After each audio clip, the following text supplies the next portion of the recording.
പൗരത്വ നിയമ ഭേദഗതി വന്നപ്പോൾ അതിനെതിരെ ആദ്യം പ്രമേയം പാസാക്കിയ നിയമസഭ നമ്മുടെ നിയമസഭയാണ്.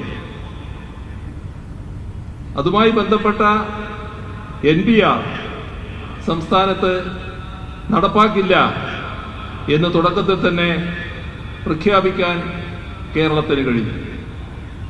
CAA ഭരണഘടനാ വിരുദ്ധത ചൂണ്ടിക്കാട്ടി സുപ്രീം കോടതിയിൽ കേന്ദ്ര സർക്കാരിനെതിരെ സ്യൂട്ട് ഫയൽ ചെയ്തതും ഈ ഘട്ടത്തിൽ നാം ഓർക്കേണ്ടതാണ്.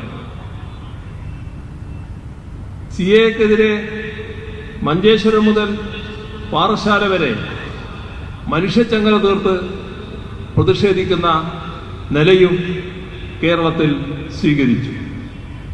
ഇടതുപക്ഷ ജനാധിപത്യ മുന്നണിയായിരുന്നു ആ പരിപാടി സംഘടിപ്പിച്ചത്. എന്നാൽ ഇടതുപക്ഷ ജനാധിപത്യ മുന്നണിയുടെ ഭാഗമല്ലാത്ത ഒരുപാട് ആളുകൾ ആ പരിപാടിയിൽ പങ്കെടുത്തു എന്നതാണ് വസ്തുത. ഡൽഹിയിലും ആസാമിലും ഉൾപ്പെടെ വലിയ പ്രക്ഷോഭങ്ങൾ CAA-ക്കെതിരെ അരങ്ങേറുകയുണ്ടായി. അത്തരം ജനകീയ പ്രതിഷേധങ്ങളെയും രാജ്യത്തെ പ്രതിനിധാനം ചെയ്യുന്ന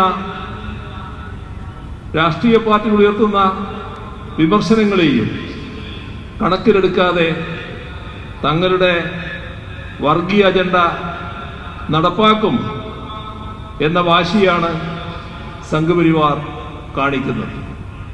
അപ്പോ ഈ വാശി ഇവിടെ നടപ്പില്ല എന്ന ഇടപെടലാണ് നാം കൂട്ടായി നടത്തേണ്ടത്.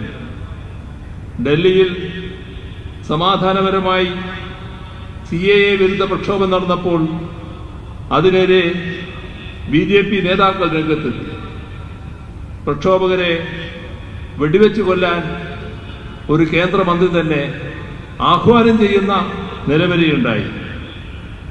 ആ ഘട്ടത്തിൽ ഡൽഹിയിൽ കലാപം പൊട്ടിപ്പുറപ്പെട്ടതും നാം ഓർക്കേണ്ടതാണ്. ഡൽഹി പോലീസ് അതിന് കൂട്ടുനിന്നപ്പോൾ കലാപാന്തരീക്ഷം ശാന്തമാക്കാൻ അവിടെ പ്രക്ഷോഭകർക്ക് ഐക്യദാർഢ്യം പ്രഖ്യാപിച്ചുകൊണ്ട് ഇപ്പോൾ നമ്മുടെ കൂടെയില്ലാത്ത അന്തരിച്ചുപോയ സഖാവ് സീതാറാം യെച്ചൂരി അടക്കമുള്ള ഇടതുപക്ഷ നേതാക്കൾ ഓടിയെത്തിയത് നാം ഈ ഘട്ടത്തിൽ ഓർക്കേണ്ടതാണ്.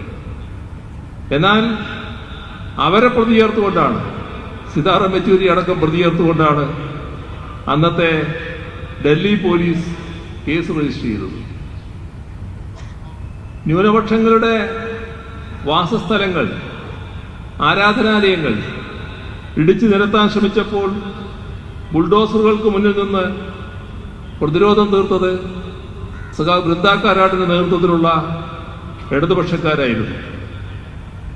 NIA ഭേദഗതി നിയമം ന്യൂനപക്ഷ വിരുദ്ധമാണെന്ന് ഉറക്കെ പ്രഖ്യാപിച്ചുകൊണ്ട് അതിനെതിരെ ശക്തമായ നിലപാട് ലോക്സഭയിൽ സ്വീകരിക്കുകയും ചെയ്തു.